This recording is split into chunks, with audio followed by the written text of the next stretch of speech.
Basic surgical skills.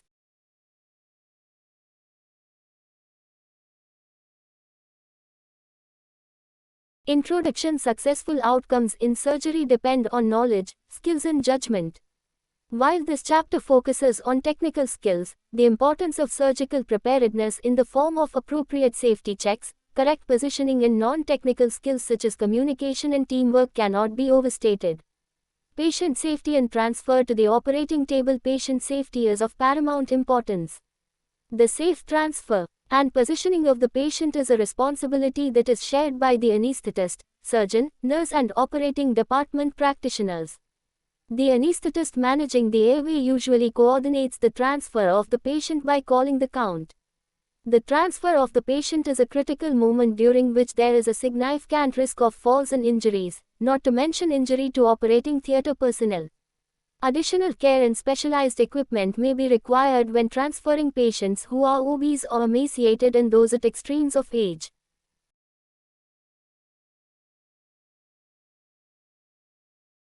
Positioning on the operating table. Objectives of correct surgical positioning. Filled circle facilitate safe anesthesia and surgery. Filled circle reduce adverse physiological insults. Filled circle optimize surgical exposure and ergonomics. Filled circle maintain patient's dignity by avoiding unnecessary exposure.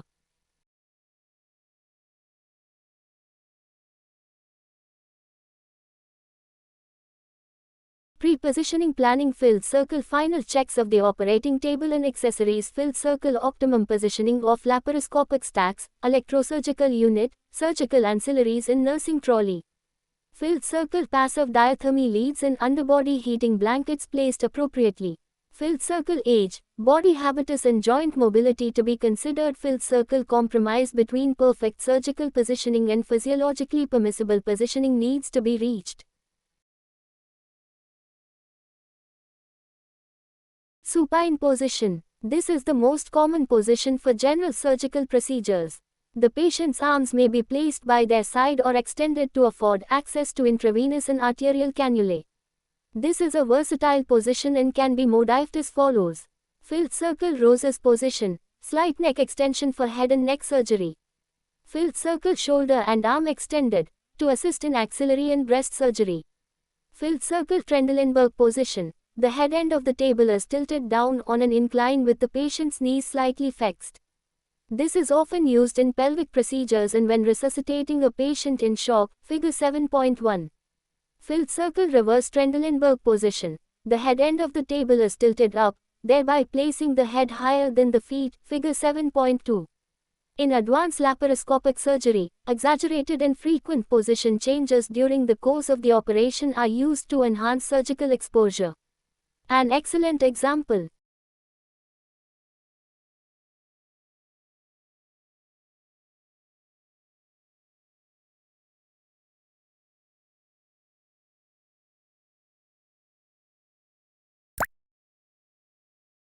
would be in laparoscopic resection of the rectum, wherein the table is tilted to the right to aid in left colon mobilization.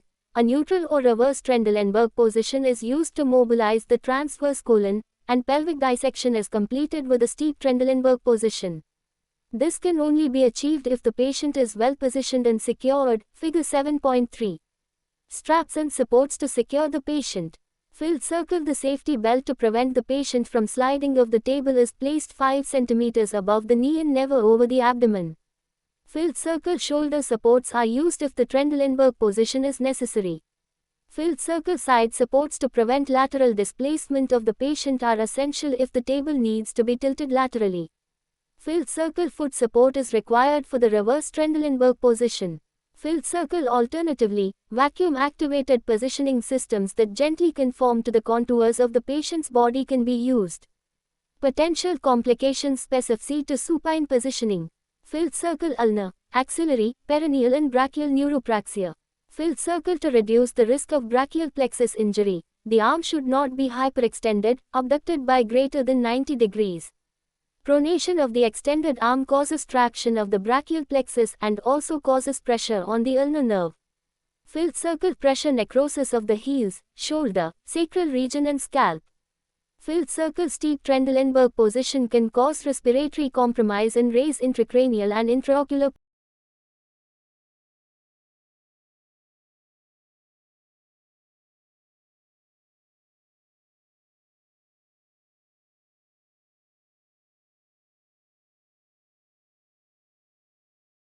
prone position. In the prone position, figure 7.4, the patient is intubated and then log rolled onto the operating bed with the assistance of at least 4 members of the team. This position is used in spinal surgery and in certain general surgical procedures, e.g. extralevator abdominoperineal excision for rectal cancer. A common modification of the prone position is the jackknife position, which offers excellent access to the perineum. Key points: filled circle axillary and lateral chest rolls are essential to aid in the movement of the chest, abdomen and diaphragm. Filled circle female breasts and male genitalia have to be carefully positioned. Filled circle arms may be placed by the side of the head by reversing the arm boards with care taken to avoid shoulder dislocation. Filled circle toes should be elevated off the bed by placing pads under the shins. Filled circle specially designed pillows with a hollow to accommodate the face and endotracheal tube, while gently supporting the forehead and chin, are also used.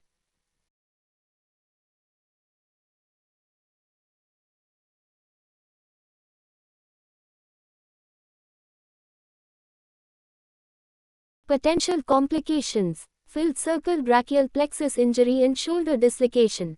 Filled circle facial trauma, including blindness secondary to vascular congestion of the eye.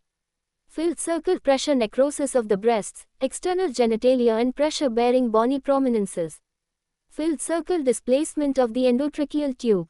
Lateral position left or right lateral positioning, figure 7.5, are useful alternatives to prone positioning in many circumstances, such as the drainage of perianal or pilonidal abscesses. The lateral position also allows for good access to the thorax when performing a lateral thoracotomy. A modified lateral position, commonly referred to as the kidney position, can aid in urological and retroperitoneal procedures by increasing the distance between the costal margin and the iliac bone. This is achieved by breaking the table, or angulating the table with the summit near the middle of the table and the two ends sloping away. Key points: filled circle, the lower leg is slightly flexed at the knee, a pillow is placed between both the legs and the upper leg is flexed in a more exaggerated position. Filled circle, the arms are usually placed in stirrups. Filled circle, maintaining cervical alignment of the head is very important.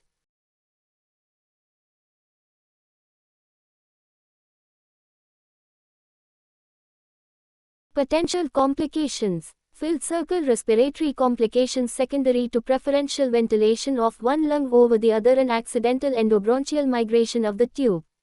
Filled circle traction injury of the brachial plexus and ulnar nerve injury. Filled circle corneal abrasions and ocular trauma. Lithotomy and Lloyd-Davies position. This is commonly employed for gynecological, perineal and urological procedures. The patient is positioned supine with the legs flexed at the hip and knee and placed in stirrups. In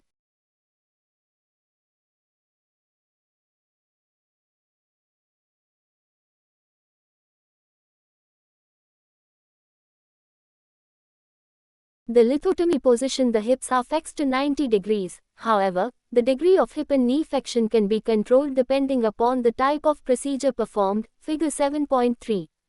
The Lloyd-Davies position is a modification of the lithotomy position with hips minimally flexed to around 15 degrees with a 30 degrees head down tilt. Key points: figure 7.5, left lateral position.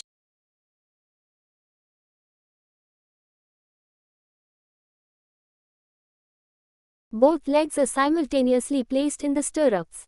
Filled circle, the phalanges should not extend past the edge of the table as they can be crushed or even amputated accidentally. Filled circle, the legs should not be externally rotated or unduly abducted. Filled circle sequential compression devices may be useful to prevent venous stasis, especially in major operations. Potential complications: filled circle venous and arterial insufficiency in long procedures can lead to limb ischemia and compartment syndrome, besides having a higher chance of deep venous thrombosis. Filled circle digital amputation at the edge of the bed. Filled circle hyperflexion can cause damage to the sciatic nerve. Filled circle saphenous and peroneal neuropraxia when legs are placed in the stirrups. Preparation of the surgical site. Correct skin preparation can reduce surgical site infection. SSI. The steps involved in preparing the skin prior to making an incision are described below. Removal of metals and other foreign bodies. Removal of piercings and rings from the surgical site is important as they often act as a nidus for infection. Metallic objects could also potentially lead to thermal injury when diathermy is used. In addition, Effinger rings or toe rings can cause digital vascular compromise if there is postoperative edema following operations on the extremities.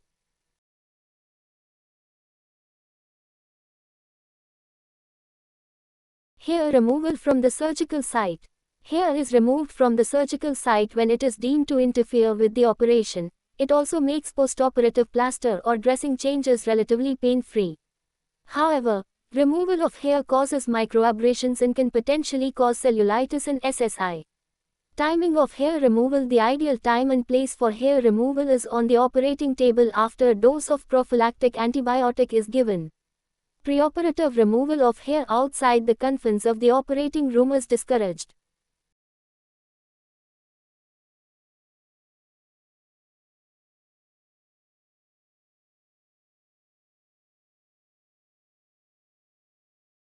Method of hair removal. Skin clippers with disposable blades are preferred as they are safe and result in the fewest cis.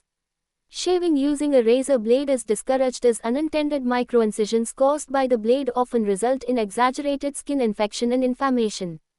Skin antisepsis. Skin antisepsis removes transient organisms and dirt, thereby preventing SSI. The principles involved in skin antisepsis are as follows. Filled circle. The use of alcohol-based antiseptic solution is recommended. The World Health Organization recommends the use of chlorhexidine alcohol. However, the clinical difference between povidone iodine and chlorhexidine is marginal and therefore the use of any alcohol-based antiseptic solution is acceptable.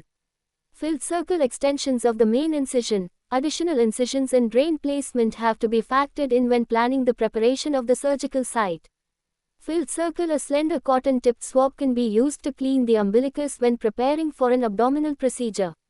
Filled circle. In contaminated or dirty wounds, it is advisable to start from an area of lower bacterial contamination and move towards a region with greater contamination.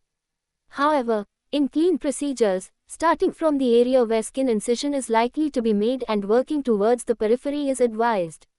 Filled circle. Using concentric circles, horizontal or vertical lines do not make a difference in preventing SSI. Filled circle. It is important to allow the antiseptic solution to dry and to avoid dripping of the solution onto the diathermy electrodes or pooling under the patient.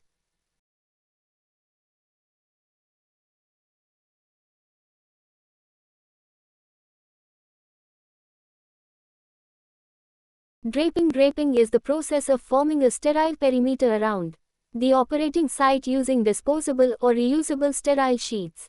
The draped sheets ideally serve to form a fluid-resistant barrier. They are anti-static, flame-resistant, lint-free and, although waterproof, are porous enough to prevent heat buildup. Each procedure has a unique method of draping. This is beyond the scope of this chapter. However, a few practical considerations are discussed below. Filled circle. The drapes are usually placed over the periphery of the area that has been painted, once the antiseptic solution has dried. This can be aided by dabbing the perimeter with a sterile cloth or waiting for the antiseptic solution to dry. Filled circle. It is advisable to stand an arm's length away from the operating table and spread the drapes with arms extended. Filled circle. Avoid reaching across the operating table to drape. Filled circle. Sharp towel clips pierce the drapes and thereby contaminate the sterile felt. They should be avoided if possible.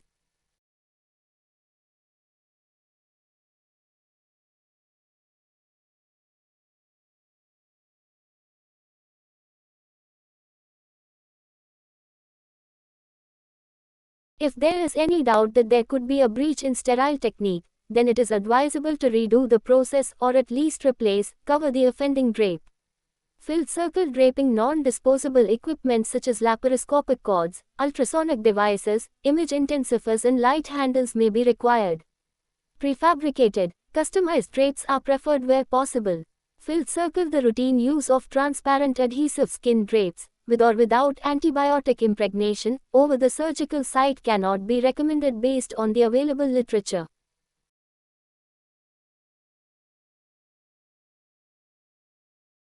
Salient features in preparing the operative area: filled circle. Remove metal rings and piercings from the surgical felt. Filled circle hair removal is advised only if it interferes with surgery. Filled circle hair clippers are preferred to razor blades. Filled circle alcohol-based povidone iodine or chlorhexidine solution for skin antisepsis. Filled circle drape the perimeter of the operative felt using sterile drapes.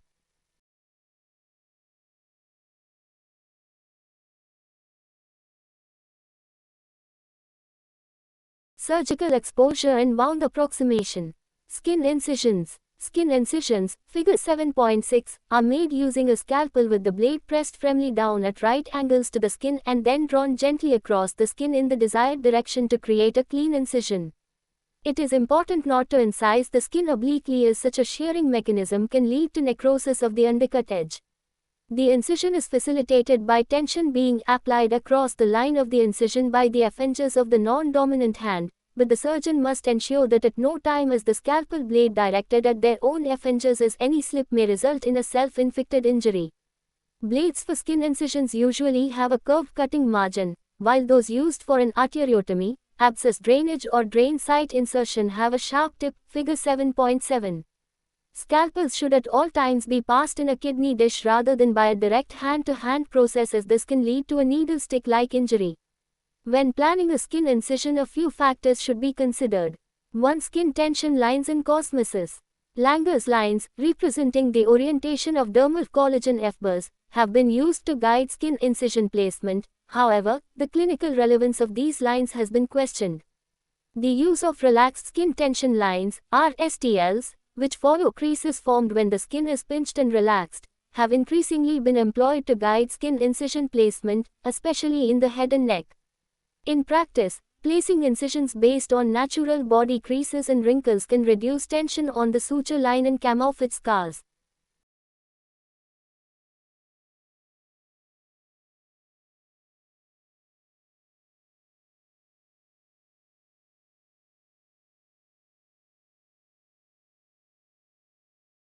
Anatomical structure. Incisions should avoid bony prominences and take into consideration underlying structures, such as nerves and vessels. Surface landmarks, previous operations and body habitus also need to be considered. 15112322. Adequate access for the procedure. The incision must be functionally effective, as any compromise purely on cosmetic grounds may render the operation ineffective or even dangerous. Occasionally, it may be necessary to excise a circular skin lesion.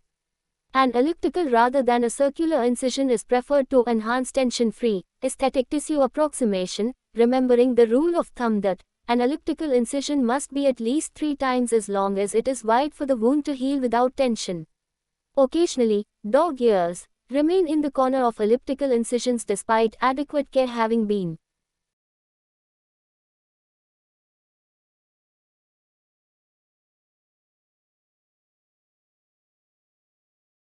taken during the formation and primary closure of an elliptical wound. In these situations, it is advisable to pick up the dog ear with a skin hook and excise it, as shown in figure 7.8. This allows for a satisfactory cosmetic outcome. Surgical access to the abdomen in general surgery. Access to the abdominal cavity can be achieved in many ways, and the exposure required will depend on the surgical pathology anticipated, procedure performed and expertise of the surgeon. Summary box 7.4.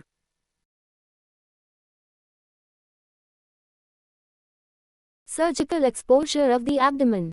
Open surgical exposure, filled circle intraperitoneal access, filled circle longitudinal, filled circle transverse, filled circle oblique, filled circle pelvic. Filled circle retroperitoneal access, flank incision, filled circle multi-compartment access, thoracoabdominal incisions. Laparoscopic exposure, filled circle multiport, single port, hand-assisted laparoscopy.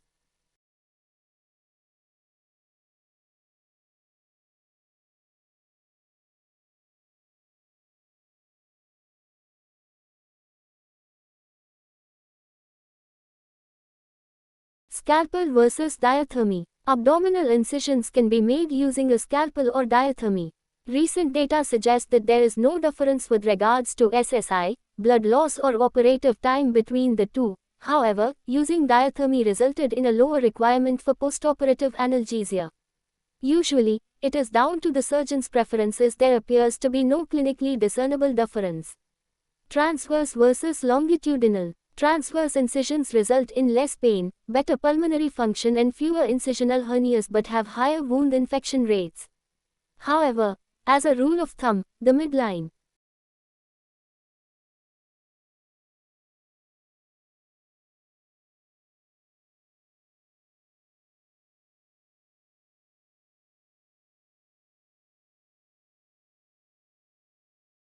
laparotomy is preferred for most emergency procedures as this is quicker to perform and is more versatile.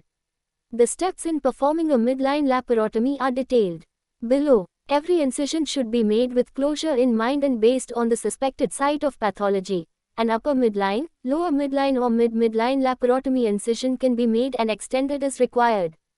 1. The FRST step is to make a skin incision using landmarks such as the xiphisternum, umbilicus and pubic symphysis as reference, figure 7.9a. 2. The subcutaneous tissue is then dissected away, exposing the rectus and the linea alba, figure 7.9b. 3. The linea alba is longitudinally incised close to the umbilical cicatrix to prevent straying into the rectus sheath on either side, thereby exposing the preperitoneal fat, figure 7.9c. 4. The preperitoneal fat is divided carefully in the peritoneum is picked up between two hemostats and incised using scissors, figure 7.9d. 5. Once the peritoneum is entered, the surgeon's effingers are usually inserted into the peritoneal cavity and the desired length of the peritoneal cavity is opened, figure 7.9a.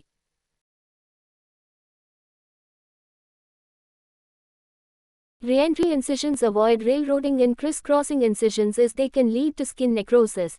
It is better to make an incision through the previous scar or excise the scar in total.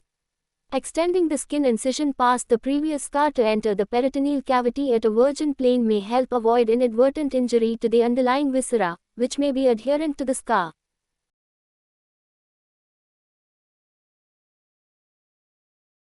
Laparoscopic access and port placement. There are two fundamental ways to access the abdomen laparoscopically.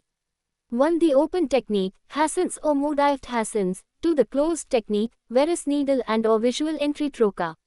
The advantages and complication rates of each of these techniques are not significantly different. Therefore, the technique that the surgeon is most accustomed to should be used.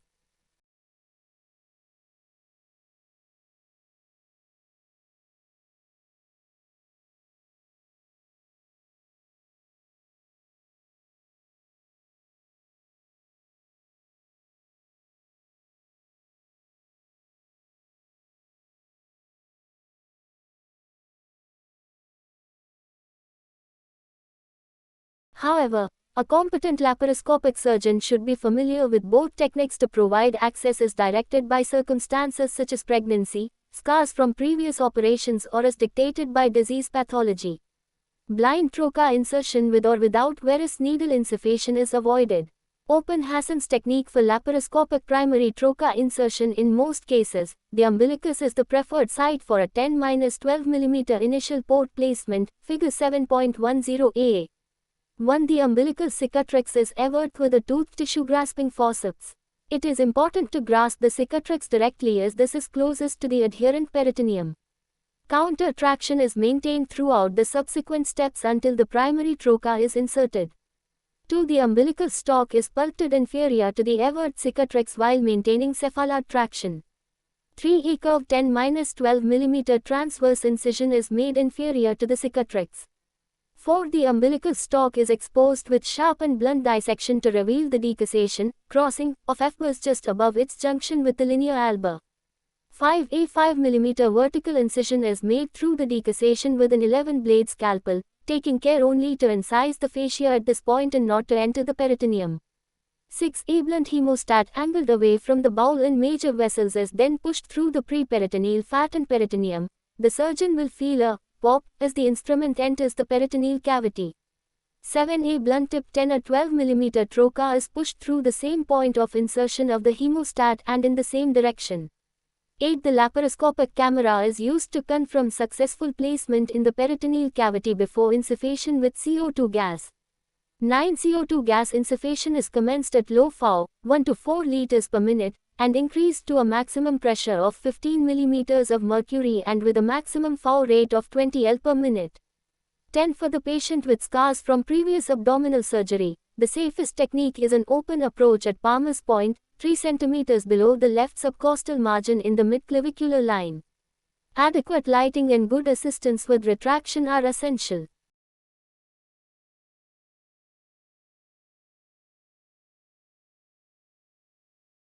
Veress needle and optical entry. A Veress needle is a spring-loaded needle that consists of an outer sharp bevel that cuts through tissue. Once the needle enters the peritoneal cavity, owing to the loss of resistance, the spring-loaded blunt inner stylet deploys and prevents inadvertent injury to the bowel or blood vessels.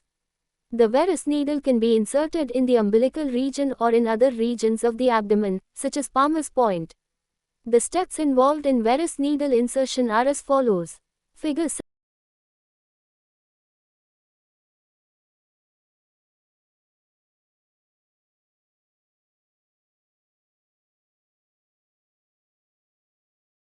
10 mm incision in Palmer's point, 3 cm below the left costal margin, in the midclavicular plane, is the location preferred by many surgeons for Veress needle insertion. 2. The needle is advanced until it reaches the muscle. The abdominal wall is then lifted and the needle advanced through the oblique muscles. 3. Classically, a pop is heard and a give felt on successful insertion into the peritoneal cavity. 4. The intraperitoneal placement is confirmed using a combination of the following techniques. Filled circle. The hanging drop method, wherein a drop of water is placed in the hub of the needle. On elevating the abdominal wall, the resultant loss of intra-abdominal pressure would result in the drop emptying into the abdominal cavity. Filled circle. Free flow of saline into the peritoneal cavity and no return of bowel content or blood on aspiration. Filled circle. Abdominal pressure reading of less than 10 mm of mercury. 5. Once the position is confirmed, CO2 insufflation at a slow pace is commenced until the target pressure is reached. The needle is now removed.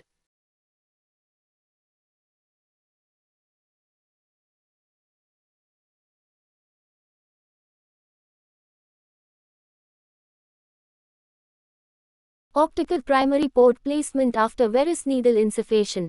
Filled circle. The primary port is placed by following the Veress needle track. A visual entry port is recommended as it allows for a more controlled entry under vision. This technique involves the placement of a 0 degrees laparoscope through a transparent optical port, which is tunneled into the abdomen under vision. The port is advanced with a twisting motion while the camera is held steady. Filled circle. The layers of the abdominal wall musculature are seen. When the peritoneal cavity, distended beforehand using the Veress needle, is entered, the omentum and intra-abdominal viscera are seen and a gush of air is heard and felt. The 0 degrees camera is subsequently replaced with an appropriate 30 degrees camera if required. Filled circle. It is also common practice to use the optical entry method without prior insufflation using a Veress needle. The basic principles of secondary port, trocar, placement in laparoscopic surgery are as follows. 1. All secondary trocars should be inserted under direct vision to avoid damage to bowel, bladder and blood vessels. A two-handed or controlled single-handed technique should be used to avoid sudden movement, resulting in plunging of the trocar intraperitoneally. 2. Trocars should always be inserted perpendicular to the abdominal wall. Oblique insertion results in increased pressure or torque while instruments are used, which causes fatigue for the surgeon and increased trauma to the patient's abdominal wall. This is of particular relevance in obese patients. 3. A hand's breadth. The patient's hand, either side of the midline, represents the extent of the rectus sheath, which contains the epigastric vessels. By placing non-midline trocars lateral to the rectus sheath, usually in the midclavicular line, the epigastric vessels can be avoided. 4. Where possible, smaller diameter trocars should be used as they are associated with less postoperative pain, a lower incidence of port site incisional hernia and better cosmesis. All port sites above 5 mm in diameter should undergo suture closure of the fascial layers to reduce the possibility of port site hernia. 5. All secondary trocars should be removed under direct vision to observe for port site bleeding.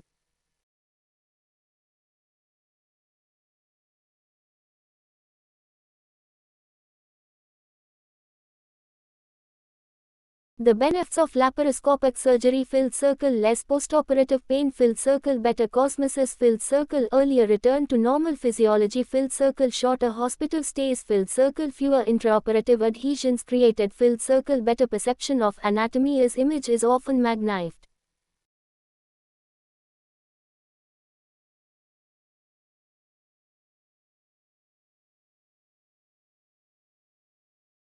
Wound closure and suturing technique. The suturing of an incision or wound needs to take into consideration the site and tissues involved. There is no ideal wound closure technique that would be appropriate for all situations, and the ideal suture has yet to be produced, although many of the desired characteristics are listed in summary box 7.6.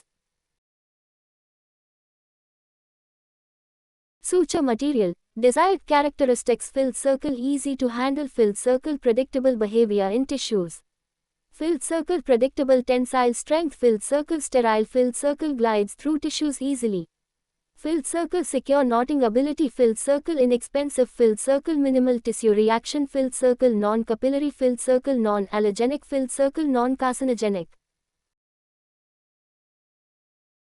Clean wounds with a good blood supply heal by primary intention, and so closure simply requires accurate apposition of the wound edges.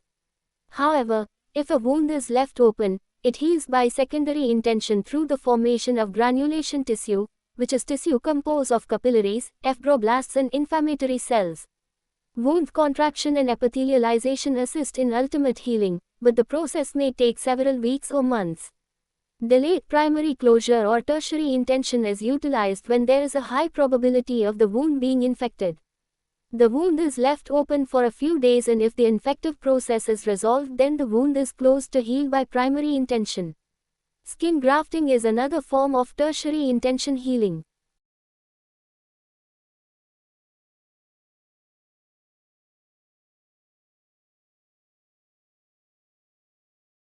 Types of wound healing: filled circle, primary intention, clean wounds that are often sutured together; filled circle, secondary intention, healthy granulation tissue flung up an open wound; filled circle, tertiary intention, delayed closure or skin grafting. Suture characteristics. There are FVE characteristics of any suture material that need to be considered. Summary box 7.5. The benefits of laparoscopic surgery: filled circle, less postoperative pain; filled circle, better cosmesis; filled circle, earlier return to normal physiology; filled circle, shorter hospital stays; filled circle, fewer intraoperative adhesions created; filled circle, better perception of anatomy as image is often magnified. 1. Physical structure: monofilament or multifilament. Filled circle monofilament sutures are smooth and tend to slide through tissues easily, but are more difficult to knot effectively. Such material can be easily damaged by gripping it with a needle holder, and this can lead to fracture of the suture. Filled circle multifilament or braided sutures are much easier to knot but have a surface area of several thousand times that of monofilament sutures and thus have a capillary.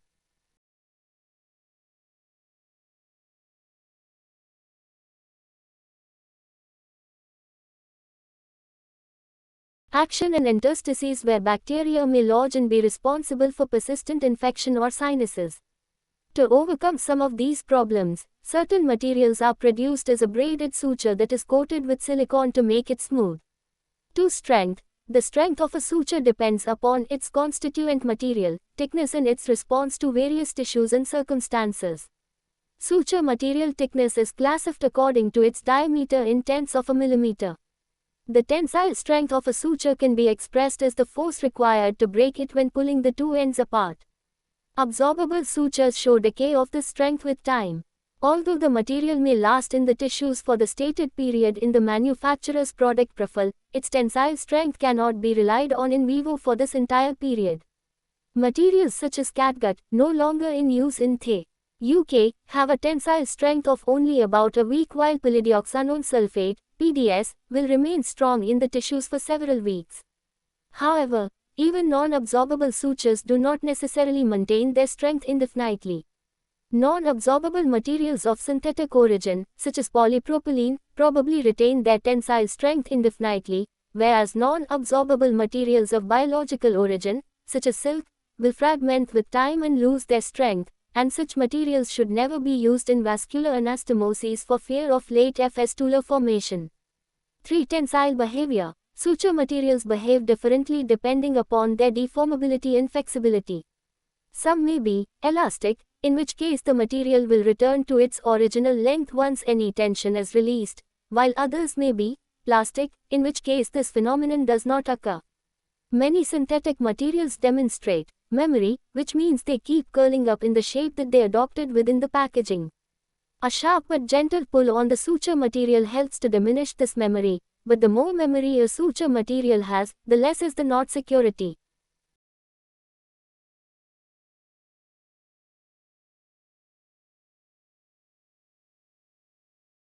Absorbability. Suture materials may be non-absorbable, Table 7.1, or absorbable, Table 7.2. 5. Biological behavior. The biological behavior of suture materials within the tissues depends upon the constituent raw material. Biological or natural sutures, such as catgut, are proteolized, but this involves a process that is not entirely predictable and can cause local irritation. Therefore, such materials are seldom used. Man-made synthetic polymers are hydrolyzed and their disappearance in the tissues is more predictable. The presence of pus, urine or feces influences the final result and renders the outcome more unpredictable. Needles. Most needles in present practice are eyeless, or atraumatic, with the suture material embedded within the shank of the needle. The needle has 3 main parts. 1 shank, 2 body, 3 point.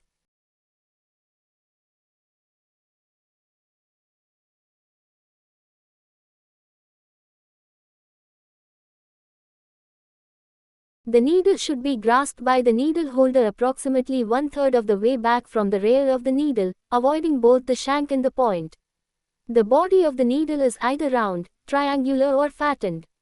Round-bodied needles gradually taper to a point, while triangular needles have cutting edges along all 3 sides. The point of the needle can be round with a tapered end, conventional cutting, which has the cutting edge facing the inside of the needle's curvature, or reversed cutting, in which the cutting edge is on the outside.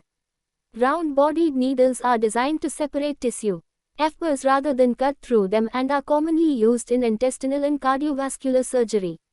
Cutting needles are used where tough or dense tissue needs to be sutured, such as skin and fascia. Blunt-ended needles are now being advocated in certain situations, such as the closure of the abdominal wall, to diminish the risk of needle stick injuries in this era of virally transmitted disorders. The choice of needle shape tends to be dictated by the accessibility of the tissue to be sutured, and the more confined the operative space, the more curved the needle. Handheld straight needles may be used on skin, although today it is advocated that needle holders should be used in all cases to reduce the risk of needle stick injuries. Half-circle needles are commonly utilized in the gastrointestinal tract, while J-shaped needles, quarter-circle needles and compound curvature needles are used in special situations such as the laparoscopic port site closure, eye and oral cavity, respectively. The size of the needle tends to correspond with the gauge of the suture material, although it is possible to get similar sutures with differing needle sizes, Figure 7.12. When choosing suture materials, there are certain specific requirements depending on the tissue to be sutured.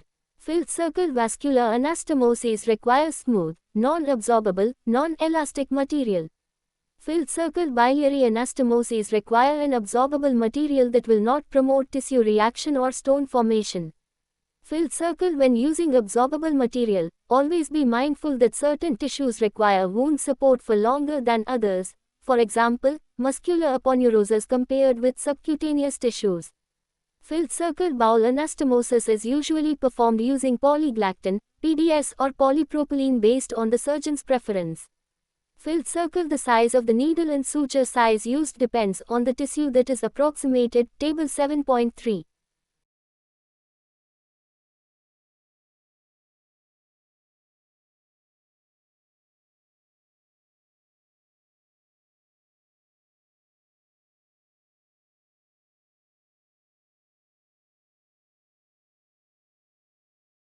Suture techniques. There are 4 frequently used suture techniques. 1. Interrupted sutures. Interrupted sutures require the needle to be inserted at right angles to the incision and then to pass through both aspects of the suture line and exit again at right angles, figure 7.13a. The needle needs to be rotated through the tissues rather than to be dragged through for fear of enlarging the needle hole. As a guide, the distance from the point of the needle to the edge of the wound should be approximately the same as the depth of the tissue being sutured, and each successive suture should be placed at twice this distance apart, figure 7.13b.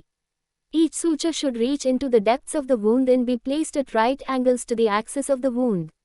In linear wounds, it is sometimes easier to insert the middle suture FRST and then to complete the closure by successively inserting sutures, halving the remaining deficits in the wound length. 2. Continuous sutures. For a continuous suture, the FRST suture is inserted in an identical manner to an interrupted suture, but the rest of the sutures are inserted in a continuous manner until the far end of the wound is reached, figure 7.14. Each throw of the continuous suture should be inserted at right angles to the wound, and this will mean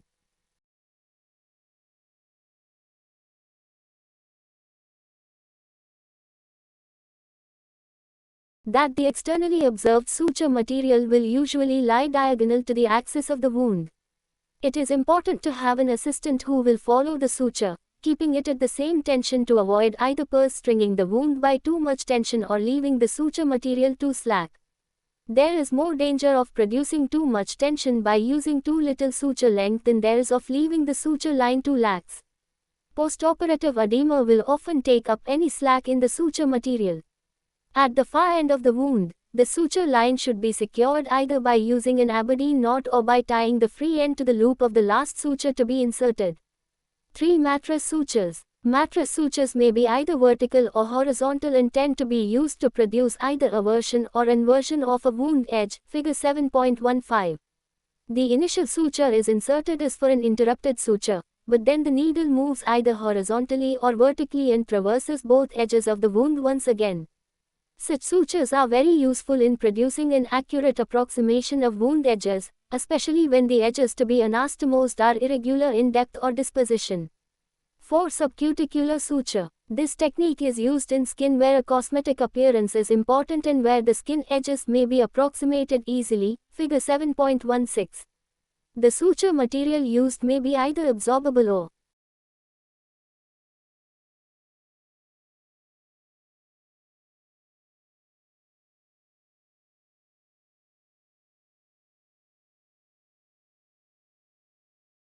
non-absorbable. For non-absorbable sutures, the ends may be secured using a collar and bead, or tied loosely over the wound. When absorbable sutures are used, the ends may be secured using a beaded knot. Small bites of the subcuticular tissues are taken on alternate sides of the wound and then gently pulled together, thus approximating the wound edges without the risk of the cross-hatched markings of interrupted sutures. Knotting techniques. Knot tying is one of the most fundamental techniques in surgery, and a poorly constructed knot may jeopardize an otherwise successful surgical procedure. The general principles behind knot tying are as follows.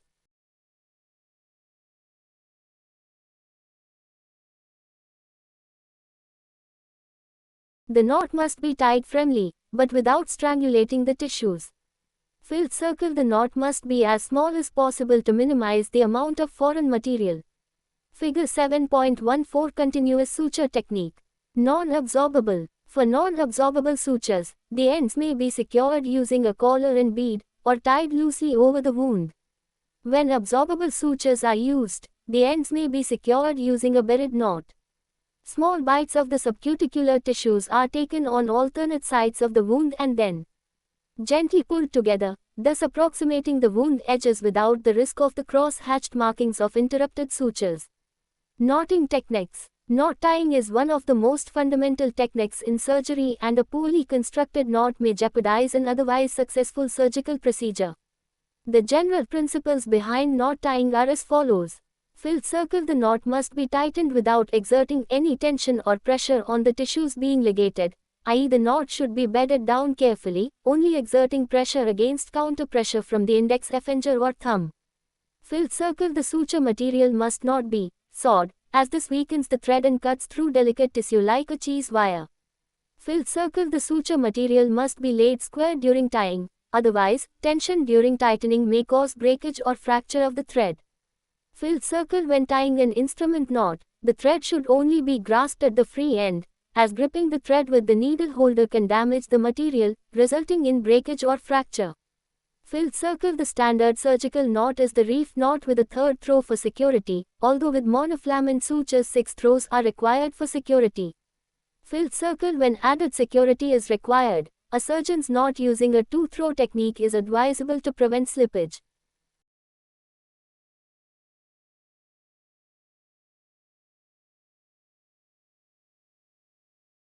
When using a continuous suture technique, an Aberdeen knot may be used for the funnel knot. Filled circle. When the suture is cut after knotting, the ends should be left about 1 to 2 mm long to prevent unraveling.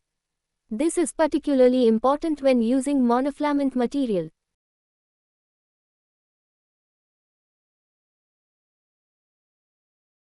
Abdominal wall closure and laparoscopic port closure. Abdominal wound closure technique.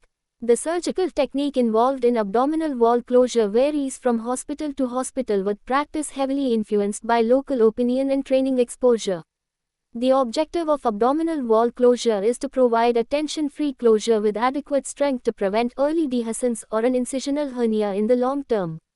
Most abdominal incisions are closed such that the rectus sheath or linea alba is approximated in a continuous manner using delayed absorbable or non-absorbable sutures employing a FE8 circle, round-bodied, blunt-tipped needle. However, despite a plethora of meta-analyses, certain controversies abound.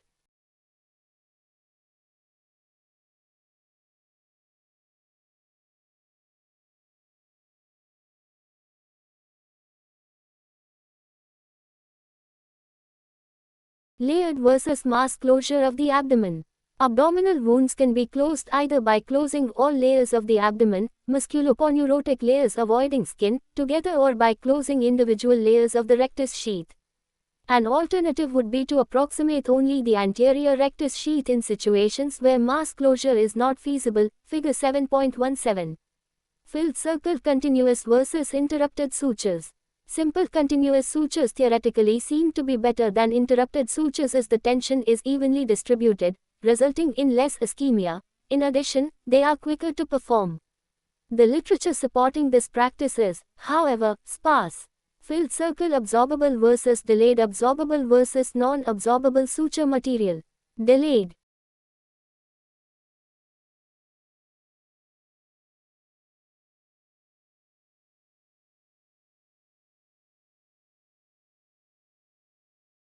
Absorbable monofilament material such as PDS is usually the suture material of choice.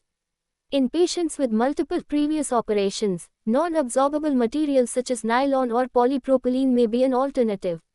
Filled circle. Big bites, big needle versus small bites, small needle. Abdominal closure is commonly performed by placing the sutures 1 cm apart from each other and 1 cm from the fascial edge. Recent studies have shown decreased incisional hernia when the interval between sutures is reduced to 0.5 cm and performed using a smaller sized needle, 2.0 PDS, as opposed to the much larger 1 PDS. It is argued that the larger needle causes buttonhole defects when compared with the entry point of a narrow needle and thread. This, coupled with the increased distance between bites, causes the suture to act like a cheese wire through the tissue, thereby slackening the stitch and resulting in hernia. Despite these variations in practice, it is important to provide a tension-free approximation to avoid subcutaneous fat, as the fat is likely to necrose, and, if employing a continuous suturing technique, to start from the inferior and superior ends with 2 separate sutures and meet in the middle to aid in better visualization of the funnel stitches.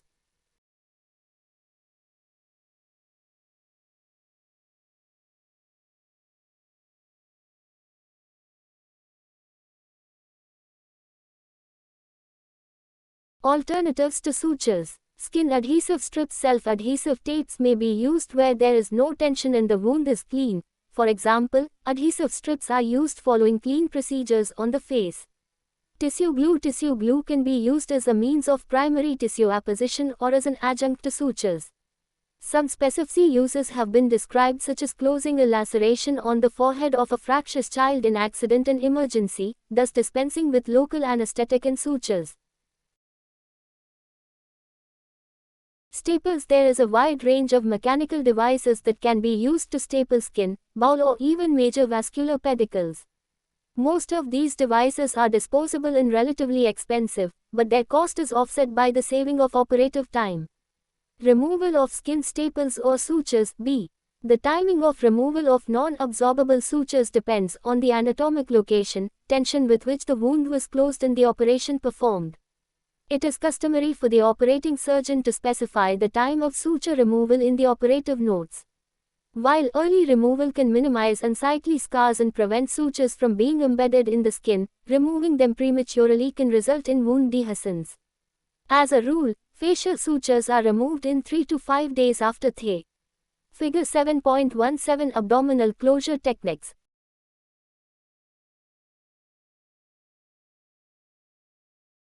Operation: neck sutures in 5 to 7 days and abdominal sutures between 10 and 14 days.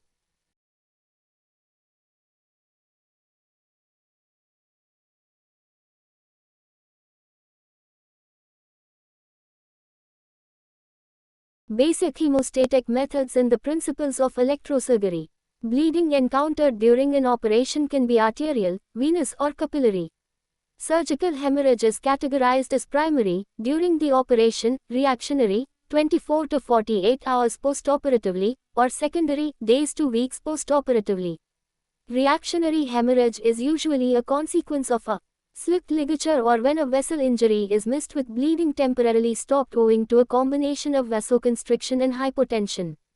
In the postoperative period, once blood pressure improves, bleeding will ensue. Secondary hemorrhage is often a manifestation of a deep-seated infection eroding into a blood vessel. As depicted in summary box 7.8, it is obvious that there is a plethora of devices and techniques to help control surgical bleeding. However, there can be no substitute for adequate preoperative preparation, careful management of antiplatelets and anticoagulants, and meticulous surgical technique. When establishing hemostasis, care should be taken to avoid damage to adjacent nerves and organs, prevent unintentional vascular thrombosis, and avoid adjacent tissue injury. Plunging clamps and suturing blindly in pools of blood may cause more damage than serving any purpose. The appropriate use of different techniques to control hemorrhage will depend on the site of bleeding, the extent of bleeding, and the surgical pathology encountered. Common hemostatic technique used intraoperatively. Mechanical filled circle, digital pressure filled circle, ligatures filled circle, hemostatic clamps and ligating clips, filled circle, vascular stapling devices, filled circle, wound packing, filled circle, bone wax, filled circle, image guided embolization. Thermal filled circle, electrosurgery, filled circle, cryosurgery, filled circle, argon beam coagulation, filled circle, vessel sealing devices. Chemical or topical hemostatic agents, filled circle, physical, absorbable collagen, gelatin, oxidized cellulose, filled circle, biological, topical thrombin, ephedrine sealant, tranexamic acid.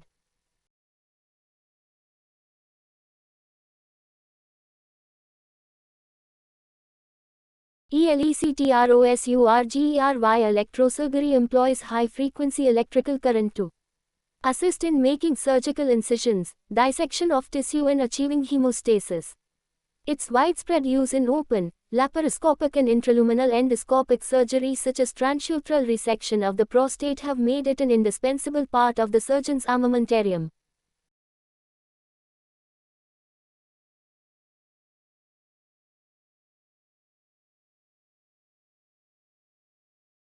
Despite its uses, many avoidable accidents have occurred. It is therefore vital for a surgeon to have a sound understanding of the principles of electrosurgery to facilitate safe surgery.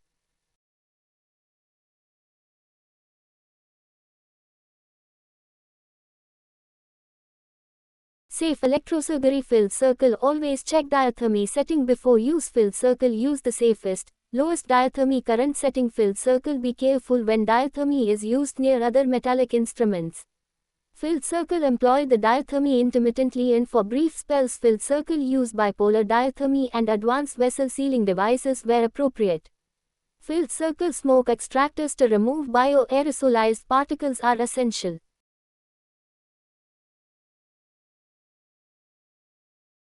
The principles of electrosurgery. Electric current is defined as the flow of charged particles through a circuit. Alternating current, AC, a type of current wherein current periodically changes direction, is solely employed in electrosurgery. The time taken to complete one positive and one negative alternation is called one cycle. Frequency, measured in Hz, Hz, denotes the number of such cycles in 1 second. The more the cycles, the higher the frequency. Electrosurgical units, ESUs, work by converting electrical frequencies from the wall outlet, 50 to 60 Hz, to high frequencies ranging from 500,000 to 3 million Hz. When current passes through a conductor at such high frequencies, energy is converted to heat, which is used to cut or coagulate tissue. It is important to bear in mind that human muscle and nerves are stimulated at frequencies below 10,000 Hz, therefore, ESUs must convert electrical frequency to a much higher frequency.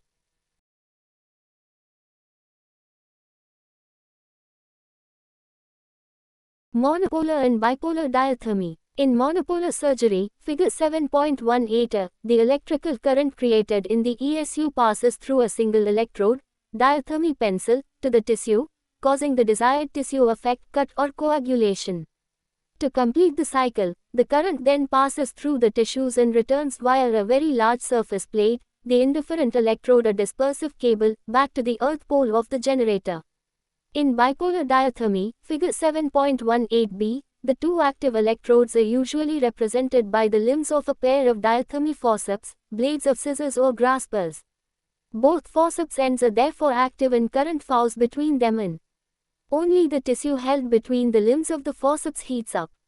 This form of diathermy is used when working in sensitive areas, e.g. near the recurrent laryngeal nerve in thyroid surgery, or in patients with implantable electrical devices, as current can interfere with these devices. A separate return electrode, the indifferent electrode, to return current is not needed.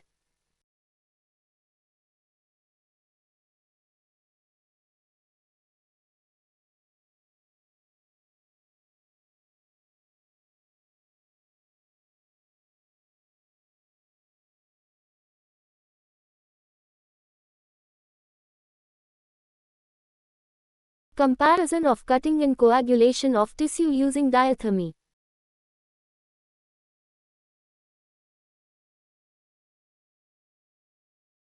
Cutting, coagulation.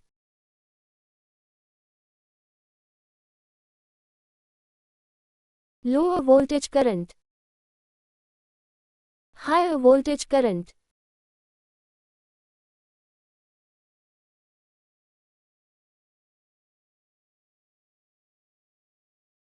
Continuous current is on 100% of the time when used. Interrupted current flows 6% of the time and off for the remaining 94%. Energy concentrated over a small area. Energy dispersed over a large area.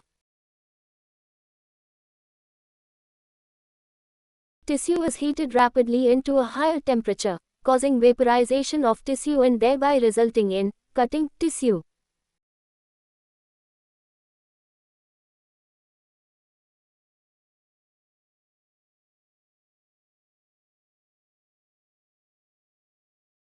The modulated current allows the tissue to cool slightly, so tissue heating is slower than with cutting mode.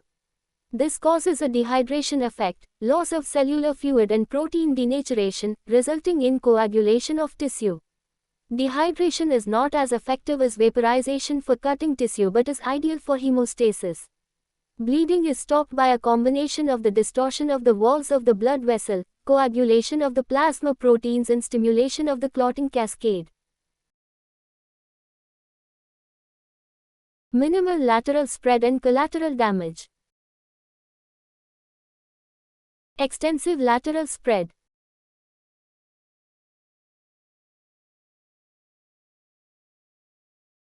Cutting divides tissue by generating sparks, which arc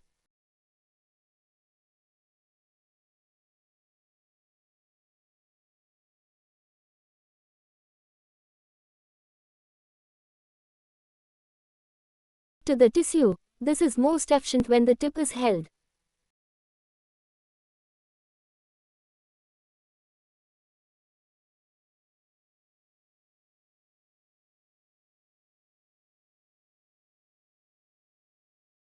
just above the tissue. Similar to cutting in, works best when held just above the tissue, with no contact.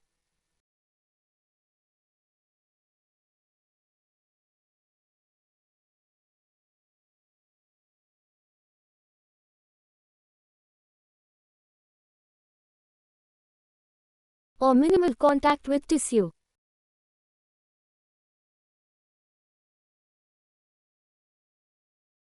Uses: clean cut of tissue.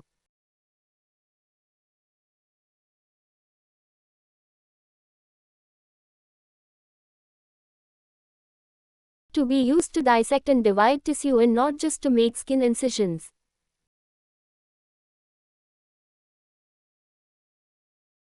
Uses: coagulation and achieving hemostasis.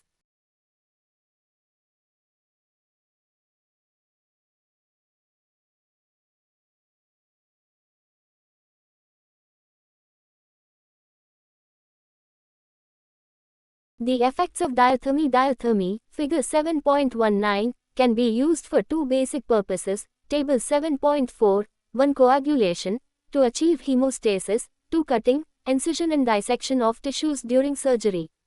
Several blend options are also available, combining various proportions of the two main modalities. Hazards of diathermy: burns. These are the most common type of diathermy accidents and occur when the current fouls in some way other than that which the surgeon intended. They are far more common in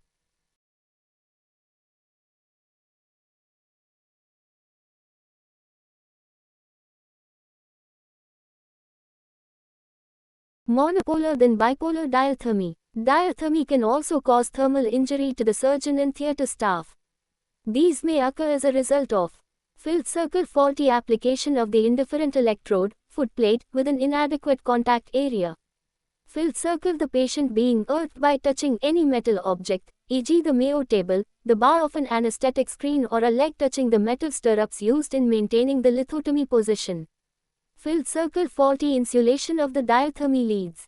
Filled circle: inadvertent activity such as the accidental activation of the diathermy or accidental contact of the active electrode with other metal instruments, such as retractors or towel clips.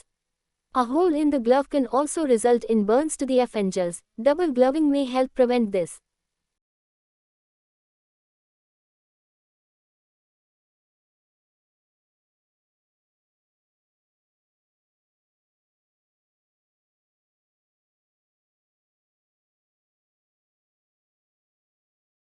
Cutting and B. Coagulation of tissue using monopolar diathermy.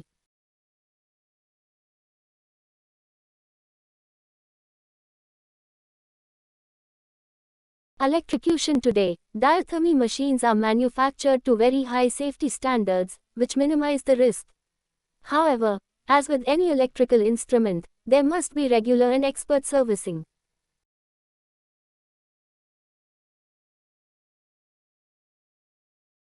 Explosion: sparks from the diathermy unit can ignite volatile or inflammable gas or fluid within the theater. Alcohol-based skin preparation can catch fire if allowed to cool on or around the patient. It may be difficult to detect these flames early on as they may be invisible under the bright operating theater lights. Channeling: channeling of current happens when current is applied to tissues that have a narrow stalk, resulting in a bottleneck, causing current to concentrate and thereby damage or char tissue. Channeling is also used to describe a phenomenon wherein distant tissues may be affected if current contacts and then travels through tissue, resulting in unintentional coagulation of distant tissue. For example,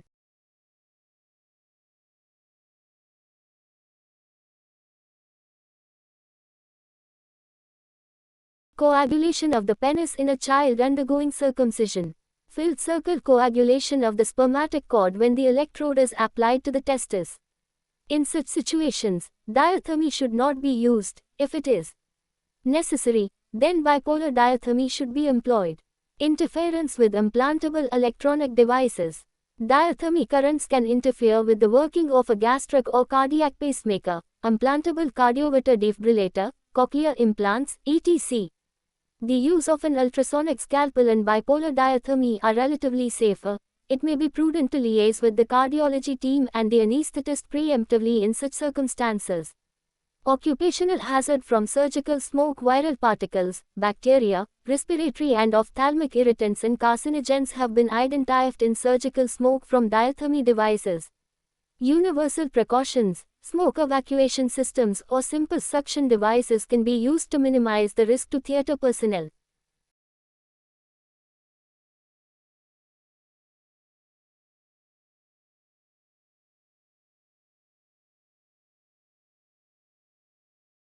Laparoscopic surgery and diathermy injuries. Diathermy burns are a particular hazard in laparoscopic surgery owing to a relative lack of visibility of the entire instrument. Such burns may occur by filled circle faulty insulation of any of the laparoscopic instruments or equipment. Filled circle intraperitoneal contact of the diathermy with another metal instrument while activating the pedal, direct coupling. Filled circle inadvertent activation of the pedal while the diathermy tip is out of the vision of the camera. Filled circle retained heat in the diathermy tip touching susceptible structures, such as the bowel.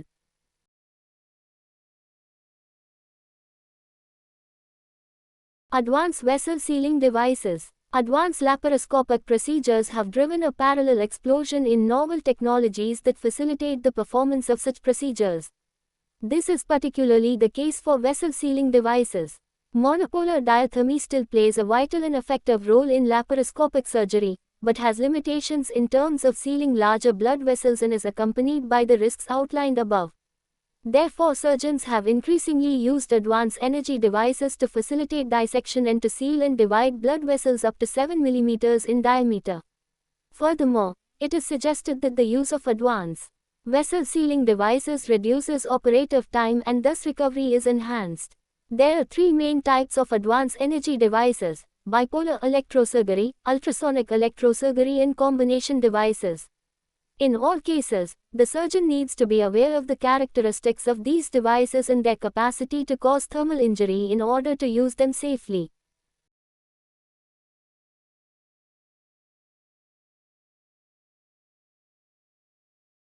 Bipolar electrosurgery devices. Advanced bipolar tissue fusion technology is a vessel sealing system that is used in both open and laparoscopic surgery by fusing the vessel walls to create a permanent seal. It uses a combination of pressure and energy to create vessel fusion that can withstand up to 3 times the normal systolic pressure. New technology such as the Ligasys system, Medtronic, involves advanced bipolar technology that uses the body's collagen and elastin to both seal and divide, allowing surgeons to reduce instrument handling when dissecting, ligating and grasping, a valuable asset particularly during laparoscopic surgery. The feedback sensing technology incorporated in the instrument is designed to manage the energy delivery in a precise manner and results in automatic discontinuation of energy once the seal is complete, thus removing any concern that the surgeon has to use guesswork as to when the seal is complete. The newer instruments actively monitor tissue impedance and provide a real-time adjustment of the energy being delivered. Using this technology, Ligasys can seal vessels of up to 7 mm diameter, with an average seal time of 2 to 4 seconds, as well as pedicles, tissue bundles and lymphatics with a consistent, controlled and predictable effect on tissue, including less desiccation.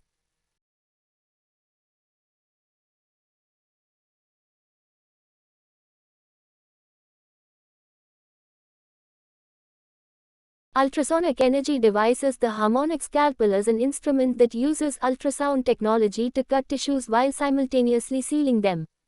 It utilizes a handheld ultrasound transducer and scalpel that is controlled by a hand switch or foot pedal. During use, the scalpel vibrates in the 20,000–50,000 Hz range and cuts through tissues, affecting hemostasis by sealing vessels and tissues by means of protein denaturation caused by vibration rather than heat, in a similar manner to whisking an egg white. It provides cutting precision, even through thickened scar tissue, and visibility is enhanced because less smoke is created by this system during use compared with routine electrosurgery. Currently, the harmonic scalpel is in common use during laparoscopic procedures, as well as open surgery, such as thyroidectomy, and several plastic surgery operations, e.g. cosmetic breast surgery. There are several such devices on the market, which vary in form and function. Combination energy devices. In the last 5 years, technology has evolved concerning both harmonic and bipolar advanced energy devices. One product, the Thunderbeat STM Olympus, has combined both modalities in a single device. By simultaneously using ultrasonic vibration and bipolar diathermy, this device can seal and divide arteries and veins up to 7 mm in diameter in a shorter amount of time with no smoke or mist.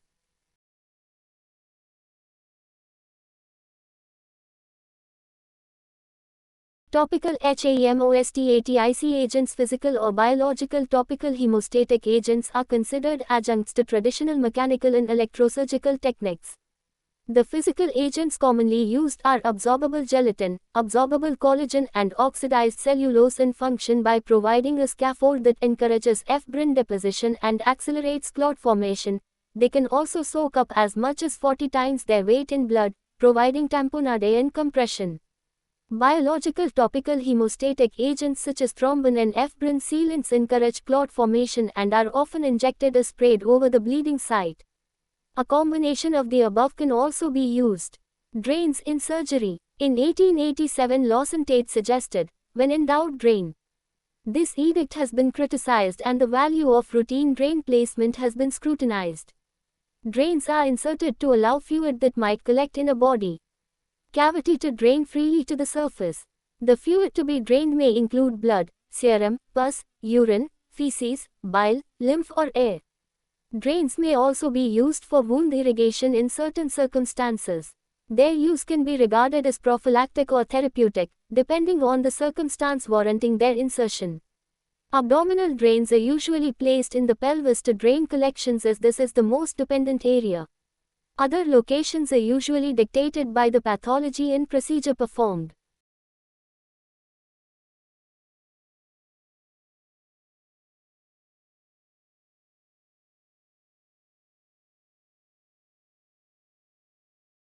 Classification of drains. Filled circle open drains, figure 7.20. These aid in passive drainage of a cavity based on gravity by forming a channel between the body and the external environment. They are often unsightly, require frequent dressing changes, and may act as a conduit that enhances bacterial colonization. The Penrose and corrugated drains are examples of an open drain used in debrided wounds and abscess cavities. Filled circle closed drains. Filled circle suctioned, active, figure 7.20b. These maintain negative pressure, thereby actively suctioning out fluid and/or obliterating dead space and preventing fluid accumulation. Caution must be exercised when used adjacent to vital structures. A suction drain is often used.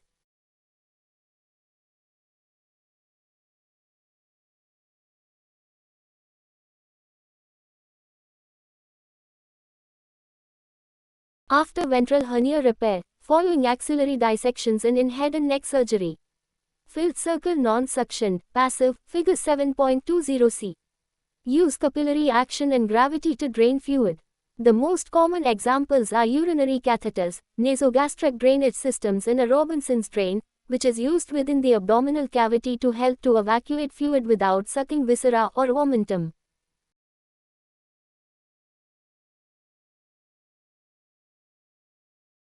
The role of drains in modern surgery. The routine use of surgical drains has generated much controversy. Protagonists suggest that the use of drains may filled circle help remove the collection of purulent material, blood, serous fluid, bile, chyle, pancreatic or intestinal secretions. Filled circle act as a signal for postoperative hemorrhage or anastomotic leakages. Filled circle provide a track for long-term drainage. However, detractors claim that the presence of a drain may Filled circle increase intra-abdominal and wound infections by introducing skin bacteria into the peritoneal cavity. Filled circle delay recovery and increase hospital stay. Filled circle increase abdominal pain. Filled circle decrease pulmonary function. Filled circle falsely reassure the clinician that there is no intra-abdominal collection, when in fact the drain is blocked. In reality, the use of drains depends on the surgeon's IND, B.C. visual preference and surgical philosophy.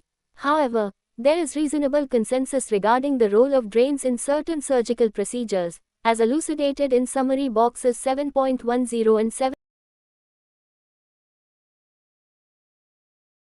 Current role of drain placement in non-gastrointestinal surgery. Avoid routine drain placement. Filled circle thyroid surgery. Filled circle breast lumpectomy. Filled circle inguinal hernia repair. Figure 7.20 drains in surgery. Open drainage of a wound using a corridor. Consider routine drain placement. Filled circle radical and modified radical neck dissection. Filled circle parotid surgery. Filled circle axillary dissection with or without mastectomy. Filled circle inguinal lymphadenectomy. Filled circle ventral hernia repair in obese patients.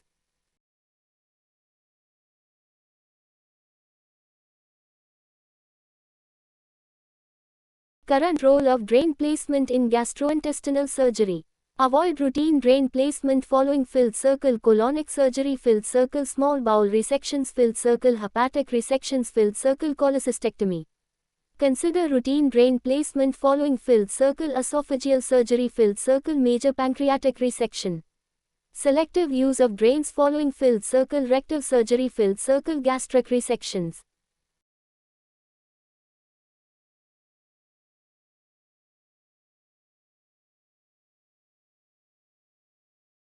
Emergency gastrointestinal surgery in drains. While there seems to be some anecdotal evidence advising against drainage following appendicular perforation, duodenal perforation and bowel pathology leading to localized or generalized peritonitis, a less dogmatic approach is more realistic. Patients with four-quadrant peritoneal contamination usually benefit from routine drainage, whereas a more selective approach can be tailored in patients with localized peritoneal contamination.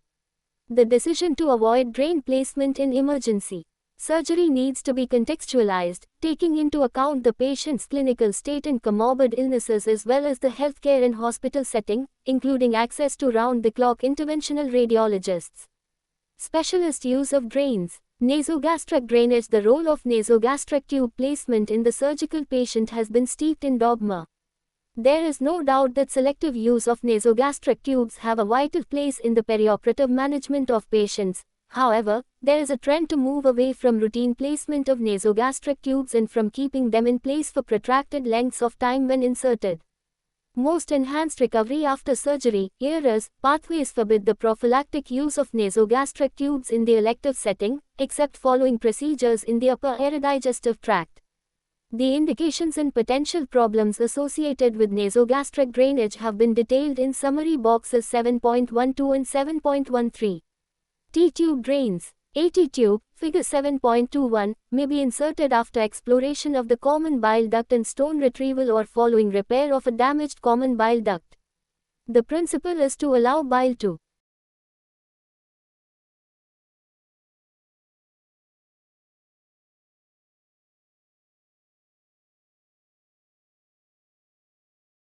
drain while the sphincter of Oddi is in spasm postoperatively and to act as a safety valve if there are any stones retained in the distal common bile duct.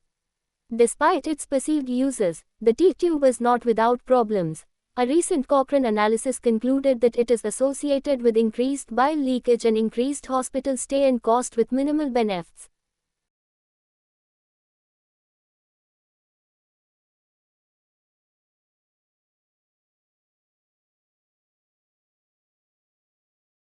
Indications for placement of the nasogastric tube. Drainage purposes. Filled circle conservative management of postoperative paralytic ileus. Filled circle conservative management of bowel obstruction, adhesional or partial. Filled circle decompression of the stomach before an emergency operation. Filled circle prophylactically, when postoperative ileus is anticipated following extensive bowel handling. Feeding purposes. Filled circle following procedures in the upper aerodigestive tract, nasogastric or nasoenteral. Filled circle in patient with motor neuron disease or stroke.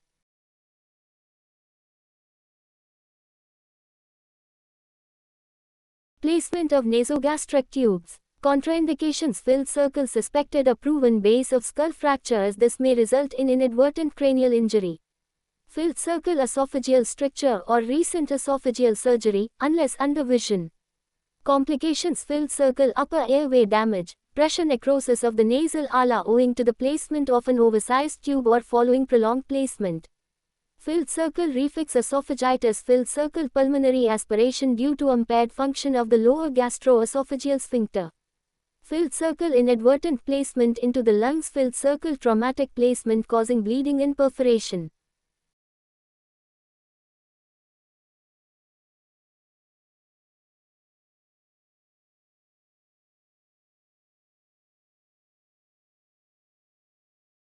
Once inserted, AT tube should remain in place for at least 2 to 3 weeks to encourage efistulous tract formation, thereby minimizing the risk of biliary peritonitis after removal of the T-tube. Before removal, AT tube cholangiogram should demonstrate the free flow of bile into the duodenum with no retained stones or bile leak. The T-tube is then clamped for 24 hours and removed. The T-tube is clamped to allow preferential drainage of bile to the duodenum. If there is no distal obstruction, the patient will be asymptomatic. Once the T-tube is removed, there will be minimal bile leakage through the efistulous tract for a few days. This should stop as a fistula will close if there is no distal obstruction.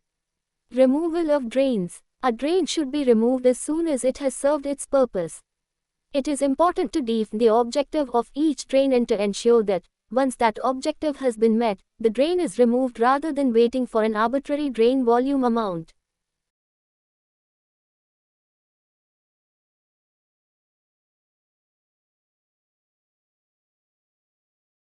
Drains placed to signal perioperative bleeding may usually be removed after 24 hours. Filled circle drains put in because of infection should be left until the infection is subsiding or the drainage is minimal. Filled circle drains placed following routine bowel anastomosis should be removed at 3 to 5 days. However, it should be stressed that in no way does a drain prevent an intestinal anastomotic leak, but merely may assist any such leakage to drain externally rather than producing life-threatening peritonitis. Filled circle a suction drain should have the suction taken off before removal of the drain. Filled circle during removal of a chest drain, the patient should be asked to breathe in and hold their breath, thus doing a Valsalva maneuver. In this way, no air is sucked into the pleural cavity as the tube is removed. Once the drain is out, a previously inserted purse string suture should be tied.